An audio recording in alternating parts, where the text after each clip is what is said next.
الله الرحمن الرحيم.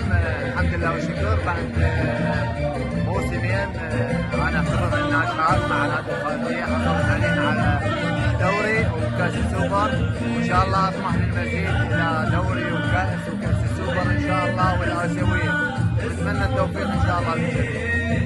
شلون اصابتك؟ اصابتي خفيفه يعني كدمه قويه، بس ان شاء الله راح اتعالج باسرع وقت، ان شاء الله اكون جاهز للمباراه القادمه ان شاء الله. هتشوف ان الخالديه راح يكون فوكس على بطوله الدوري؟ ان شاء الله هو هذا هدفنا، ننافس على كل البطولات، واكيد يعني ان شاء الله ان شاء الله كل اللاعبين عازمين على تحقيق النتائج المرضيه للاداره وللمدرب، وان شاء الله مثل ما قلت لك احنا داخلين ننافس على البطولات كلها ان شاء الله.